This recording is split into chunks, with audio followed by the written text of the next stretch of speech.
Hello everyone और welcome back to my YouTube channel the literature talks.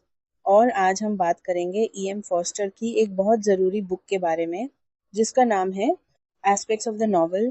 और मैं चाहती हूँ कि इस वीडियो के एंड तक आप लोग सिर्फ ये बुक समझें नहीं बल्कि इसको इतना डीपली समझें कि एग्ज़ाम में जो भी क्वेश्चन आए आप कॉन्फिडेंटली लिख सकें।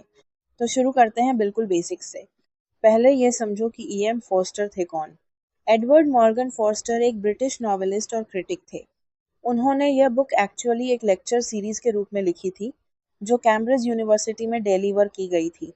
ये लेक्चर्स बाद में एक बुक की फॉर्म में आए जिसका नाम पड़ा एस्पेक्ट्स ऑफ द नॉवल और ये पब्लिश्ड हुआ 1927 में। अब ये बुक इतनी इम्पॉर्टेंट क्यों है? क्योंकि पहली बार किसी ने इतने सिस्टमैटिकली, इतने क्लियरली एक नॉवेल के अलग अलग हिस्सों को तोड़ के समझाया।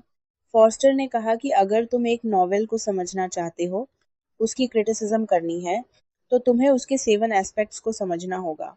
अब पहली चीज़ जो फॉस्टर करता है वो ये है कि वो नॉवेल को डिफाइन करता है। वो कहता है कि एक नॉवेल बेसिकली एक ऐसे नैरेटिव का नाम है जिसमें एटलीस्ट 1 लाख वर्ड्स हों। ये थोड़ी प्रैक्टिकल डेफिनेशन है, लेकिन उसके लिए एक नॉवेल का कोर क्या है? एक स्टोरी। और एक स्टोरी क्या है?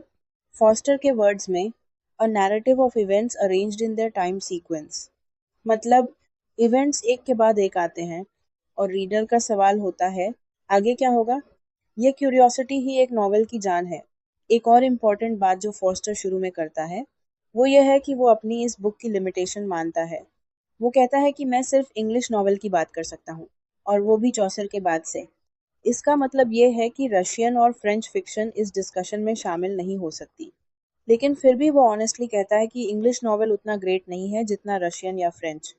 वो सीधा लिखता है कि कोई भी इंग्लिश नॉवेलिस्ट टॉल्स्टॉय के बराबर नहीं है, क्योंकि टॉल्स्टॉय ने इंसानी ज़िंदगी का जो कंप्लीट पिक्चर दिया है, डोमेस्टिक भी और हीरोइक भी, वो कोई और नहीं दे पाया। और दोस्तोयेव्स्की के बारे में कहता है कि इंसान की सोल को इतनी गहराई से किसी और इंग्लिश नॉवेलिस्ट ने एक्सप्लोर नहीं किया। और मार्सेल प्रूस्त के बारे में कहता है कि मॉडर्न कॉन्शियसनेस को जिस तरह प्रूस्त ने एनालाइज किया, वो कोई और नहीं कर पाया। तो ये एक बहुत ऑनेस्ट और बोल्ड असेसमेंट है फॉस्टर का। अब आता है सबसे मेन हिस्सा, फॉस्टर के 7 एस्पेक्ट्स। इन्हें ध्यान से समझो, यही तुम्हारे एग्जाम का इम्पोर्टेंट पार्ट है। First aspect the story. Story वो है जो एक नॉवेल की बुनियाद है। फॉस्टर कहता है कि स्टोरी बेसिकली इवेंट्स का एक टाइम बेस्ड सीक्वेंस है। रीडर एक सवाल पूछता रहता है और वो सवाल है आगे क्या होगा। वो एक बहुत इंटरेस्टिंग एग्जाम्पल देता है शहरजाद का। आप सबने 1001 नाइट्स के बारे में सुना होगा। उस स्टोरी में शहरजाद अपने टायरेनिकल पति यानी किंग को रोज रात को एक कहानी सुनाती है। अब वो सिर्फ इसलिए नहीं बचती क्योंकि उसकी कहानियां बहुत अच्छी हैं। वो इसलिए बचती है क्योंकि वो हर सुबह सूरज निकलते वक्त कहानी अधूरी छोड़ देती है, एक सेंटेंस के बीच में रोक देती है, और किंग वेट करता है कि आगे क्या होगा। ये सस्पेंस ही उसकी जिंदगी बचाता है। फॉस्टर का पॉइंट ये है कि हम सब रीडर्स बेसिकली शहरजाद के पति की तरह हैं। हम भी वही चाहते हैं, आगे क्या होगा। सेकंड एस्पेक्ट पीपल यानी कैरेक्टर्स। ये बहुत इंपॉर्टेंट सेक्शन है, स्पेशली एग्जाम के लिए। फॉस्टर इस चैप्टर का नाम पीपल रखता है, कैरेक्टर्स नहीं। और ये इंटेंशनल है। वो कहता है कि नॉवेल में जो लोग हैं वो कैरेक्टर्स से ज़्यादा रियल लगते हैं, वो पीपल लगते हैं। अब यहाँ फॉस्टर एक बहुत ज़रूरी डिस्टिंक्शन करता है, फ्लैट कैरेक्टर्स और राउंड कैरेक्टर्स। फ्लैट कैरेक्टर्स वो होते हैं जिनका सिर्फ एक या दो ट्रेट्स होते हैं, वो एक लाइन में समराइजेस हो जाते हैं। इन्हें पहचानना बहुत आसान होता है, ये बार बार आएँ तो आप इन्हें तुरंत पहचान लेते हैं। फॉस्टर कहता है कि 17th सेंचुरी में इन्हें ह्यूमर्स कहते थे, या टाइप्स या कैरिकेचर्स। फ्लैट कैरेक्टर्स नॉवेलिस्ट के लिए कन्वीनियंट होते हैं क्योंकि इन्हें बार बार इंट्रोड्यूस नहीं करना पड़ता। चार्ल्स डिकेंस के कैरेक्टर्स ज़्यादातर फ्लैट हैं, लेकिन फिर भी डिकेंस को हम ग्रेट क्यों मानते हैं? क्योंकि वो इन फ्लैट कैरेक्टर्स से भी एक इंसानी विजन क्रिएट कर लेता है जो शैलो नहीं है। यह डिकेंस की खूबी है।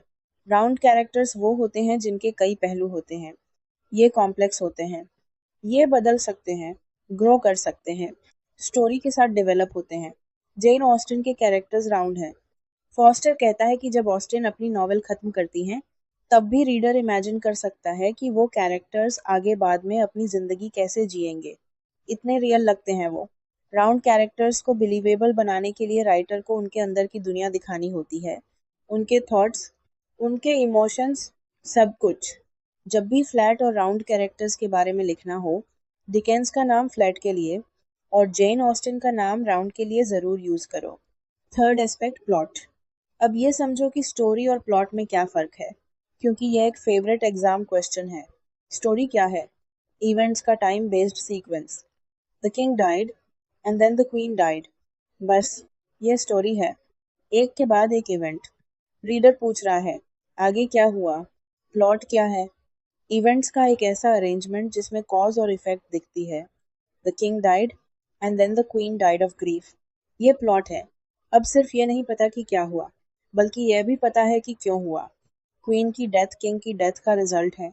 ये कॉजेलिटी है।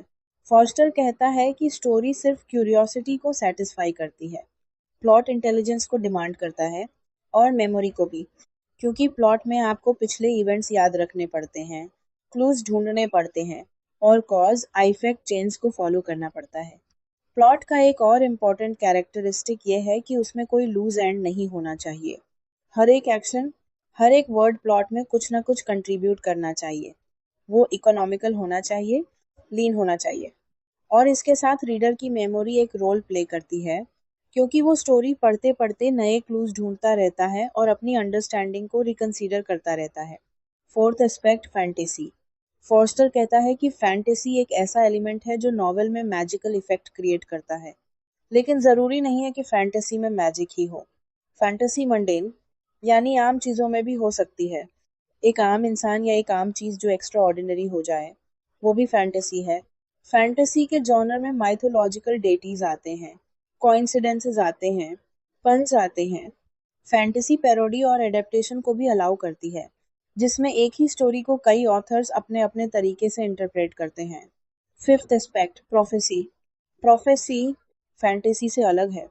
फॉस्टर कहता है कि प्रोफेसी में कैरेक्टर्स सिर्फ कैरेक्टर्स नहीं होते, वो कुछ बड़ा रिप्रेजेंट करते हैं। वो बुक के यूनिवर्सल थीम्स को और ऑथर की वॉइस को एम्बॉडी करते हैं। इसका सबसे अच्छा एग्जाम्पल दोस्तोयेव्स्की के कैरेक्टर्स हैं। उनके नॉवेल्स में हर कैरेक्टर खुद से बड़ा कुछ रिप्रेजेंट करता है। सिंबॉलिज्म से अलग है प्रोफेसी, क्योंकि सिंबॉलिज्म के मीनिंग्स प्रिसाइजेस होते हैं, लेकिन प्रोफेसी के मीनिंग्स लेस प्रिसाइजेस लेकिन ज़्यादा यूनिवर्सली एप्लीकेबल होते हैं। फॉस्टर ये भी कहता है कि प्रोफेसी को समझने के लिए रीडर को ह्यूमिलिटी चाहिए। अगर रीडर में ह्यूमिलिटी नहीं है तो वो प्रॉफिट का मैसेज सुन नहीं पाएगा, और रीडर को अपना सेंस ऑफ ह्यूमर भी थोड़ा साइड पे रखना पड़ेगा, ताकि वो प्रोफेसी के डीपर मीनिंग में फुली एंगेज हो सके। Sixth aspect, pattern. पैटर्न एक नॉवेल के ओवरऑल शेप को रेफर करता है। ये एक सर्कल हो सकता है जिसमें एक कैरेक्टर वहां वापस आता है जहां से शुरू किया था, या ओवरग्लास शेप हो सकती है जिसमें एक कैरेक्टर ऊपर जाता है और दूसरा नीचे आता है। पैटर्न की वजह से हम एक नॉवेल को उसकी टोटलिटी में, यानी पूरी तरह से समझ पाते हैं। लेकिन फॉस्टर एक कॉशन भी देता है, पैटर्न नेचुरली डेवलप होना चाहिए। अगर स्टोरी के कैरेक्टर्स को एक फॉर्मूला फॉलो करवाया जाए तो नैरेटिव की ऑथेंटिसिटी और डेप्थ दोनों सफ़र करती हैं। मतलब, पैटर्न बनाने के लिए कैरेक्टर्स के साथ जोर ज़बरदस्ती नहीं होनी चाहिए। Seventh aspect, rhythm. रिदम एक नॉवेल में वो एलिमेंट है जो सबटल है और आइडेंटिफाई करना मुश्किल है।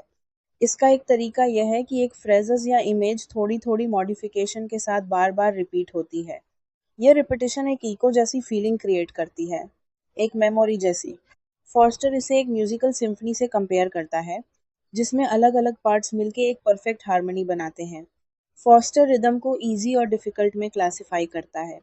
अब इन 7 एस्पेक्ट्स को एक साथ याद करो: story, people, plot, fantasy, prophecy, pattern और रिदम। अगर एग्जाम में ये लिस्ट लिखी, पहले ही हाफ मार्क्स पक्के हैं। अब बात करते हैं नॉवेल और सोसाइटी के रिलेशनशिप की। ये भी एग्जाम में आता है, तो ध्यान से सुनो। फॉस्टर और उस जमाने के क्रिटिक्स में एक डिबेट थी। कुछ लोग कहते थे कि नॉवेल को रियलिस्टिक होना चाहिए, हिस्ट्री की तरह, जो रियलिटी का इल्यूजन क्रिएट करे। हेनरी जेम्स इसी व्यू के सपोर्टर थे। वो कहते थे कि डिटैचमेंट, ऑब्जेक्टिविटी और सीरियसनेस एक नॉवेल की क्वालिटी जज करने के क्राइटेरिया होने चाहिए। दूसरी साइड पे वो लोग थे जो कहते थे कि फैंटेसी और इमेजिनेशन इक्वली इम्पॉर्टेंट है। वो लिखने वाला जो है, वो दुनिया को सिर्फ कॉपी नहीं करता, वो दुनिया को वैसे भी दिखाता है जैसी वो होनी चाहिए। पी शेली ने कहा था कि poets the unacknowledged legislators of the world होते हैं। इसका मतलब ये हुआ कि राइटर्स सोसाइटी को नया विजन देते हैं। नॉवेल एक मिरर की तरह होता है जो सोसाइटी को रिफ्लेक्ट करता है, लेकिन सिर्फ रिफ्लेक्ट नहीं करता, क्रिटिक भी करता है। एक अच्छा एग्जाम्पल है बंकिम चंद्र चटर्जी का नॉवेल आनंद मठ, जिसके बारे में हम नेक्स्ट वीडियो में पढ़ेंगे। ये नॉवेल सिर्फ बंगाल के सन्यासी रिवोल्ट की कहानी नहीं है, यह उस वक्त के Bengal famine of the 1770s की कहानी भी है। ये दिखाता है कि कैसे इनह्यूमन गवर्नेंस ने ऑर्डिनरी लोगों की जिंदगी बर्बाद कर दी। तो ये नॉवेल हिस्ट्री नहीं है, लेकिन हिस्ट्री को समझने का एक जरिया ज़रूर है। ऑथर अपने ज़माने का प्रोडक्ट होता है, और वो जाने या अनजाने में अपने समय की वैल्यूज़ और सोसाइटी को अपनी राइटिंग में रिप्रेजेंट करता है। रियलिस्ट राइटर सोसाइटी की अगली साइड को दिखाता है ताकि उसे पर्ज किया जा सके। फैंटास्टिकल राइटर एक ऐसी दुनिया दिखाता है जो बेटर है, जो इंस्पायरिंग है। दोनों अप्रोचेस वैलिड हैं, और दोनों एक नॉवेल को एक सोशल डॉक्यूमेंट बना देती हैं। एग्जाम के लिए important point summary. First, foster ने एस्पेक्ट्स ऑफ द नॉवल 1927 में लिखी, कैम्ब्रिज लेक्चर्स के रूप में। सेकंड, नॉवेल की डेफिनेशन है 1 लाख या ज़्यादा वर्ड्स का प्रोज फिक्शन। थर्ड, स्टोरी और प्लॉट का फ़र्क याद रखो। स्टोरी टाइम बेस्ड है, प्लॉट कॉजालिटी बेस्ड है। किंग डाइड, क्वीन डाइड की वो एग्जाम्पल ज़रूर लिखना। फोर्थ है, फ्लैट कैरेक्टर्स एक लाइन में समराइज होते हैं, जैसे कि डिकेंस के कैरेक्टर्स। राउंड कैरेक्टर्स कॉम्प्लेक्स होते हैं, जैसे कि जेन ऑस्टिन के कैरेक्टर्स। फिफ्थ, 7 एस्पेक्ट्स हैं: story, people, plot, fantasy, prophecy, pattern, rhythm. Sixth, novel society को रिफ्लेक्ट भी करता है और क्रिटिक भी करता है। आनंद मठ का एग्जाम्पल यूज कर सकते हैं। सेवेंथ, फॉस्टर एक ऑनेस्ट क्रिटिक थे जिन्होंने ओपनली माना कि कोई इंग्लिश नॉवेलिस्ट टॉल्स्टॉय, दोस्तोयेव्स्की या प्रूस्ट के बराबर नहीं है। ये सब अगर तुम्हारे नोट्स में है और तुम इसे अपने वर्ड्स में लिख सको, तो एग्जाम में कोई प्रॉब्लम नहीं आएगी। एस्पेक्ट्स ऑफ द नॉवल एक कन्वर्सेशनल बुक है, फॉस्टर खुद कहता है ये, तो इसको पढ़ना बोरिंग नहीं लगता। अगर टाइम हो तो ओरिजिनल टेक्स्ट के कुछ पैराग्राफ्स ज़रूर पढ़ लेना, स्पेशली स्टोरी और प्लॉट वाले सेक्शंस।